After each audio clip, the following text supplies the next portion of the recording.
Morning, I'm Eric Blank, and this is the Commissioners' Weekly Meeting for October 11th, 2023. Commissioner Plant, are you have any preliminary remarks? Are you ready to approve the consent agenda as presented? I am ready to approve the consent agenda. Commissioner Gilman? I agree. As do I. Proceeding number 23M-0473 TO Rider Towing and Recovery. Ms. Dundas. Good morning, Commissioners. Can you hear me okay? We can. Great. On August 28th, 2023, PUC staff issued a letter to Mr. Anson of Rider Towing and Recovery denying his application for a towing permit. As grounds for the denial, pursuant to 40-10.1 4012B, staff cited to Mr. Anson's numerous prior criminal convictions.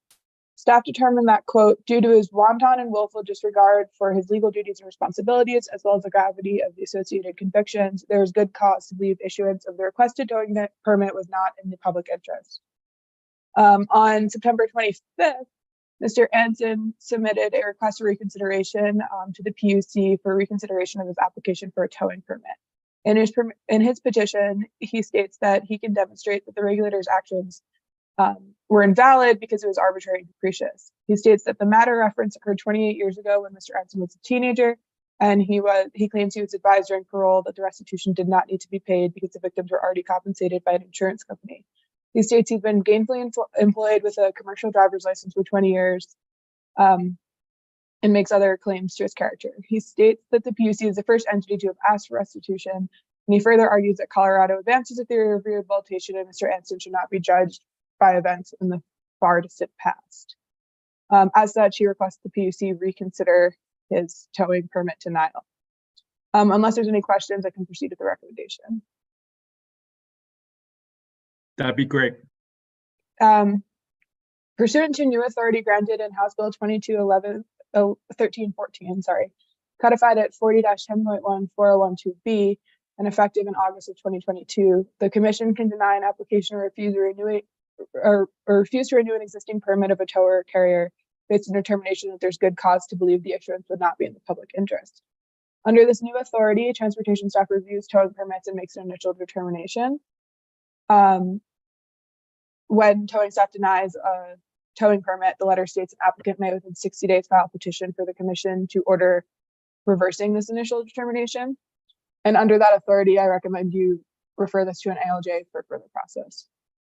Commissioner Plant? I support the recommendation. Commissioner Gilman? I agree. As do I. And I don't know if you need an order, but if you do, it can be A, B, C. We can do that. We're doing it by minute entry. Thank you. Proceeding number 21R-0538R, Union Pacific Railroad Company. Ms. Harper. Good morning, Commissioners. Ruthie Harper of your Commission Counsel. Dr. Fishaber is also available if you have any questions. This proceeding is the Commission's rulemaking to consider amendments to its rail rules. On September 22nd, the assigned administrative law judge issued her recommended decision. Exceptions are currently due tomorrow, October 12th. Both Union Pacific and BNSF have requested that the Commission extend the deadline to file exceptions by 2 weeks due to delay in obtaining the proceeding transcripts from the court reporter. I do recommend waiving remaining response time and granting this request. The extended deadline of October 26, 2023 would apply to both Union Pacific, BNSF, as well as any other rulemaking participants interested in filing exceptions. Commissioner Plant? I support the recommendation. Commissioner Gilman? I agree. As do I. And I think that could be an ABC order if you need an order. Thank you, Ms. Harper. 23AL-0486T, Mr. Branson. Mr. Chairman and Commissioners, Advice letter 3168 was filed by Quest Corporation doing business as CenturyLink QC, which also does business in the state as Lumen Technologies on September 29th, 2023, with a requested effective date of October 16th. The advice letter and tariff pages modify CenturyLink's emergency services reporting tariff number 25 by adding 2 definitions and a 1-sentence statement regarding network maintenance and testing. CenturyLink states in its advice letter that the tariff pages are intended to meet the requirements of Rule 2137, which became effective on March 30th of this year. Rule 2137A lists several required components of basic emergency service tariffs, and 2137B requires that existing active basic emergency service providers, such as CenturyLink, file an advice letter and tariff pages within 180 days of the effective date of the rule to comply with paragraph A, which would have been September 26th. Protest letters were filed by commission staff and by the Larimer Emergency Telephone Authority, or LETA, both calling into question the sufficiency of the tariff filing as a means of complying with Rule 2137A. LETA's protest letter also calls into question the name under which CenturyLink does business in the state, Lumen or Lumen Technologies, since that name does not match the names found in the advice letter or the tariff pages. LETA also notes that the tariff pages reference outdated commission rules dating back to 2018. With that, I will pause and allow you to ask questions, or I can provide a recommendation. Yeah, if you can go to your recommendation, that'd be great. Staff recommends that the commission adopt a decision to suspend advice letter 3168 and its associated tariff pages, set the matter for a hearing, and refer the matter to an administrative law judge. Commissioner Plant, I agree with the recommendation. Commissioner Gilman, I also agree with the recommendation. as do I, and that can be ABC if you need an order, Mr. Branson. Thank you. Proceeding number 22AL-0530E. Mr. Davis, Mr. Sarah, Triple R on the Public Service Company of Colorado rate case. Good morning, commissioners. I'm Ron Davis of the commission's advisory staff. And yes, Mr. Sarah is available to answer questions. I'll be doing the presentation this morning.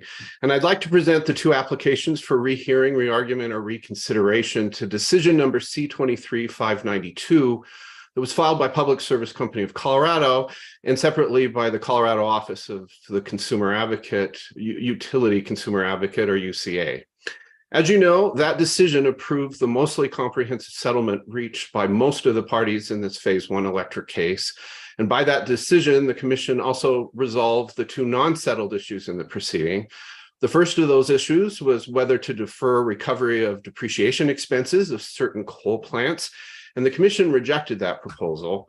The second was whether to modify on a prospective basis the company's collection of transmission costs through its transmission cost adjustment.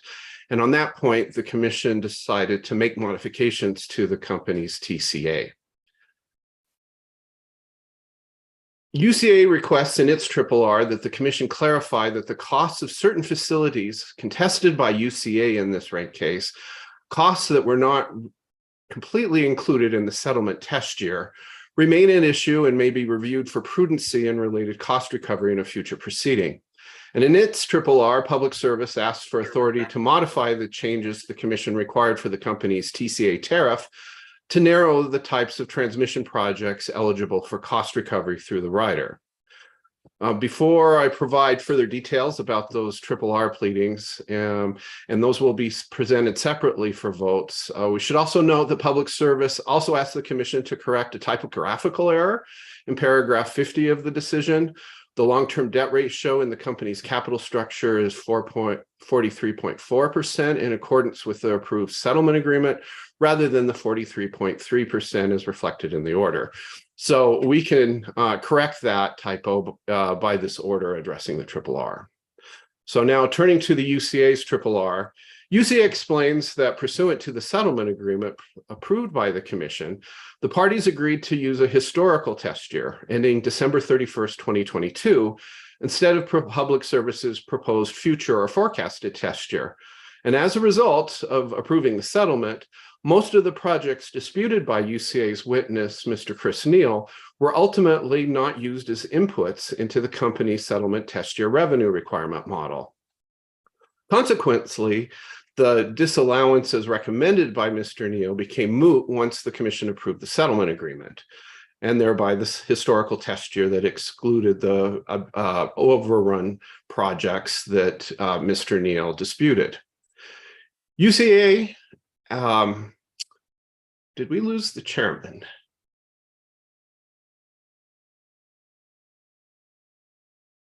I'm going to pause to make sure we haven't lost the chairman. I still see his name on, but I'm here. I'm here, Ron. Okay. I'm in case my computer freezes. So keep going. Sorry Okay, about thank that. you. Thank you.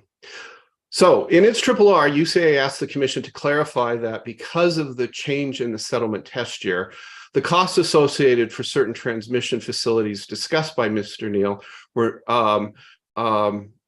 were not addressed by the commission because the commission did not find those projects to be prudent or their cost appropriate, and therefore the UCA may contest their prudency and cost recovery in a future proceeding. So I'll pause here for your discussion, but I can also offer a recommendation on UCA's RRR.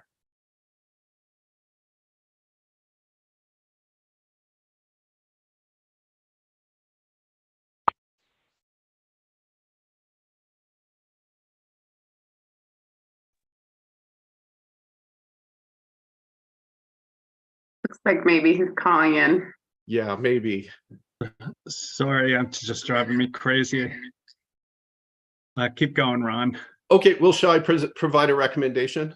Yes, please. Okay. We recommend that the commission grant UCA's request by explaining that the commission made no findings in the decision on the prudency or appropriateness of the cost for the projects identified by UCA witness Chris Neal in his answer testimony.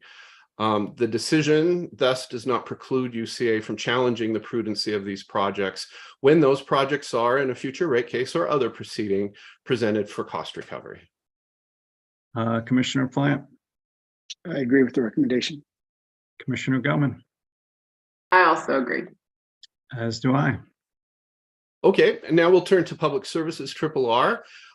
Here, the company is concerned that wildfire mitigation transmission projects that do not increase capacity may no longer be eligible for recovery through the TCA, given the modifications the commission made to the TCA tariff. The company argues that this result would be inconsistent with previous decisions in proceeding 20A-0300E, specifically the recommended decision that concluded the case that states that prudently incurred capital costs associated with transmission programs outlined in the wildfire mitigation plan are recoverable through the TCA. Public Service further argues that the commission should not limit cost recovery for an important area of transmission work, that is transmission work associated with the wildfire mitigation plan that is providing immediate and ongoing benefits to customers. Now, Public Service also argues that the changes the commission required to its TCA tariff transformed the recoverable costs from being an entire functional class of costs to being project-based. And Public Service explains that additional changes to the tariff are necessary to fully implement this change to project-based cost recovery. Public Service's specific suggestions for further modifying sheet number 142B of its TCA tariff are attached to its RRR pleading, and the company basically says that it's necessary to change the language as it proposes in order for the company to file its 2024 TCA later this year. And again, I'll pause here for your discussion, but I can also offer a recommendation. Yeah, if you go to your recommendation, that'd be great. Okay. The commission should grant Public Services RRR. Public Service is correct that the commission had previously allowed for non-capacity building transmission projects associated with the wildfire mitigation plan to be recovered through the TCA, and the company's requested changes to the language on sheet 142B of its TCA tariff with respect to those kinds of projects are reasonable and consistent with the commission's previous decisions. Advisors also recommend that the commission permit Public Service to further modify that tariff sheet as the company suggests in order to complete the changes in TCA cost eligibility, I think is intended by the commission's decision requiring the modifications to the TCA tariff. Commissioner Plant, I agree with the recommendation. Commissioner Gilman, I also agree. as do I. Anything else on this one, Mr. Davis? No, shall this be an ABC order addressing the triple R? Yes. Thank you. Thank you, sir.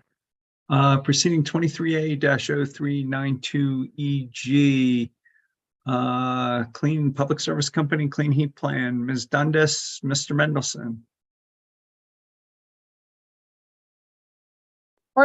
Excuse me. Good morning again, Commissioners. Still Lindsay Dundas of your Commission Council. On September 20th, the Air Pollution Control Division, which is housed within CDPHE, moved for leave to participate as an amicus curiae pursuant to Rule 1200C of the Commission's Rules of Practice and Procedure.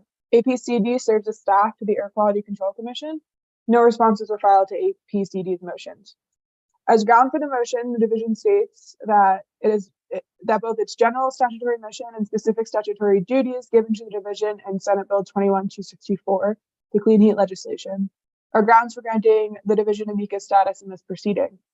The division has an interest in the proceeding because the application's inclusion of CNG and offsets and the proposal to alter the workbook directly concerns the division's mission, prevent double counting of greenhouse gas emission reductions, and to ensure clean heat resources reduce carbon emissions. The division says its participation will not broaden the issues. The division also notes that the Commission should grant this motion because the division has statutory authority to participate as a party in any proceeding before the Commission in which a gas distribution utility is seeking approval of a clean heat plan. They say that logically that includes the lesser included right to appear in a more limited role as an amicus.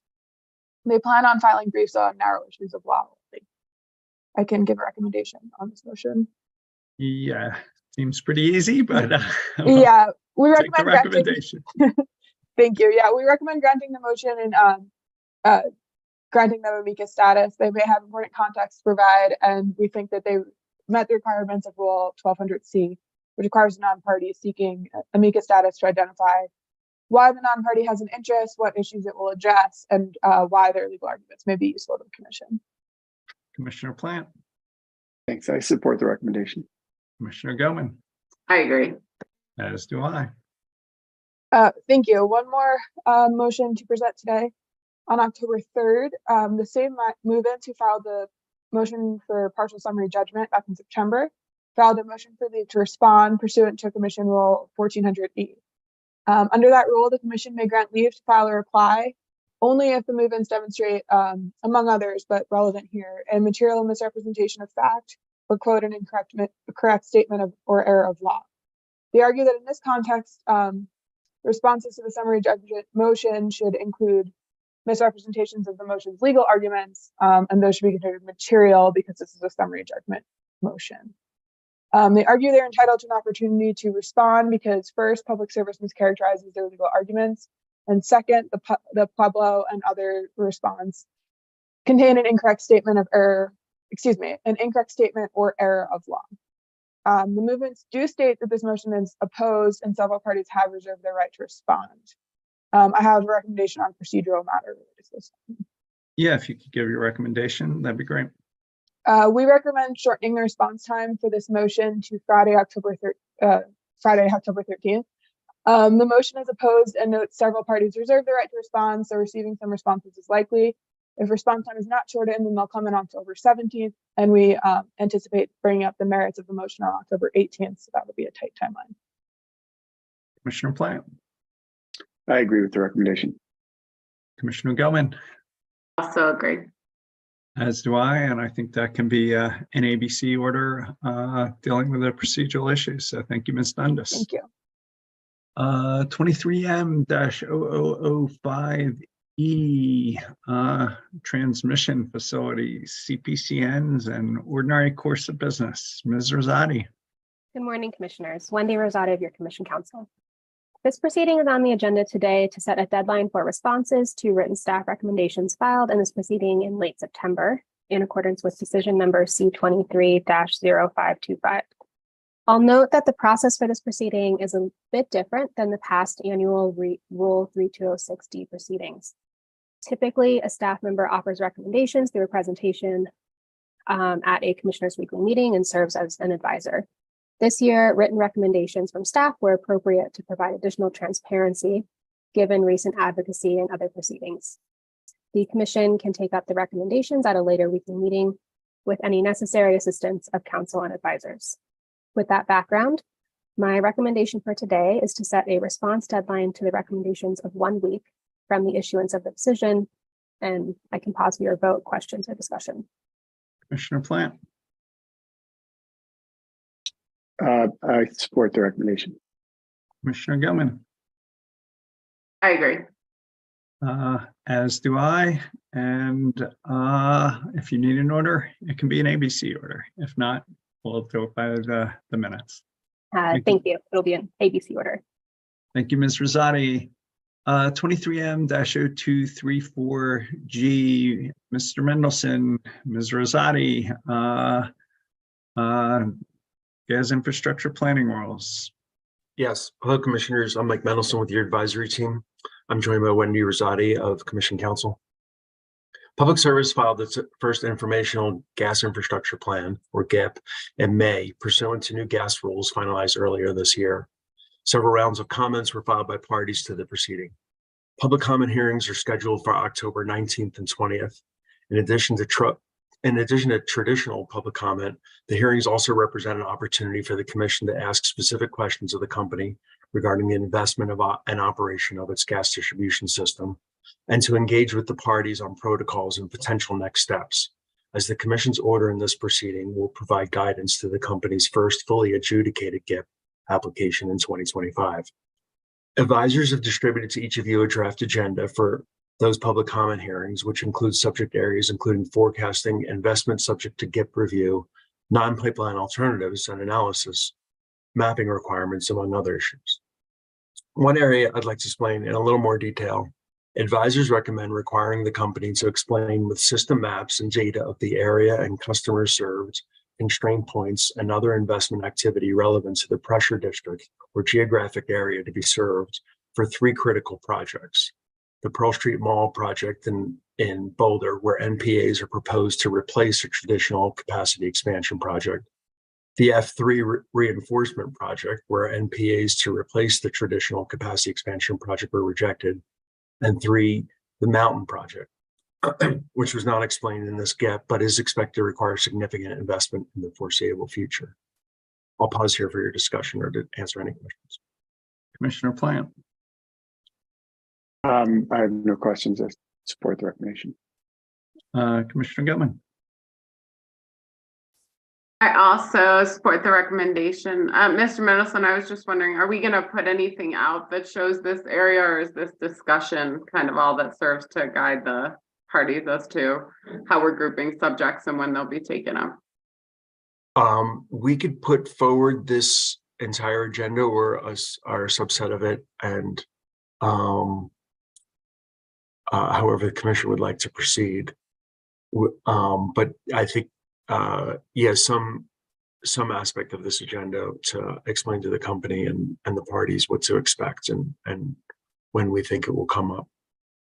Yeah, I think that would be helpful. I mean, I know there have been quite a few comments, so to the extent, I think it would be helpful to the parties to be able to organize their comments to fit into the categories that we've delineated here somehow, either sending this list out to the parties or otherwise communicating so they have the full list and can kind of properly organize their comments. That's fine. I could do it informally and send a note to the parties if that's okay. It's okay with me. What would you do? Oh, Mr. David. It's my understanding that we may want to modify the start time of the event on the 19th. So it's currently scheduled by order to begin at 9 a.m.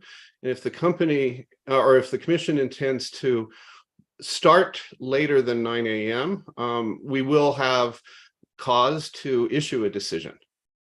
yeah, if we could start at 10, that would be greatly appreciated. I got a regional markets thing that I probably should go to for for markets plus SPP.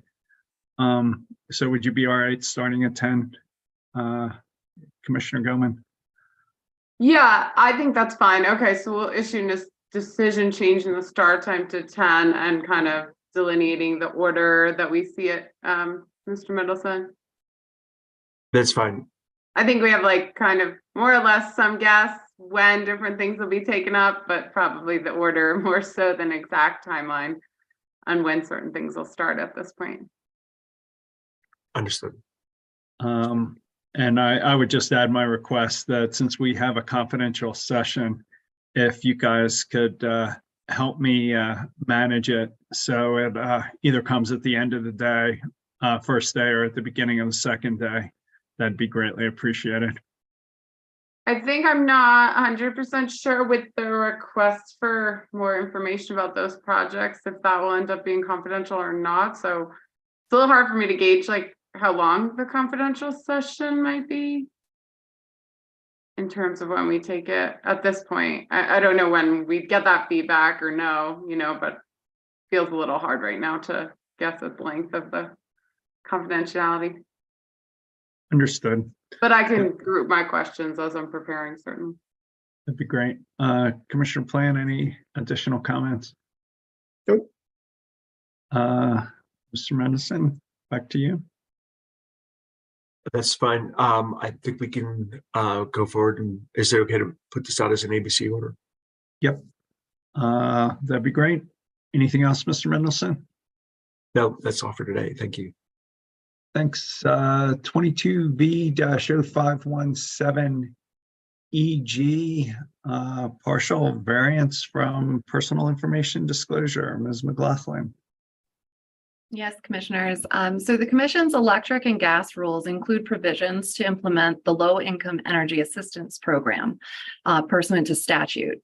The Colorado electric and gas utilities are required to provide an opportunity for their customers to contribute an optional amount to the Energy Outreach Colorado through their monthly billing statement.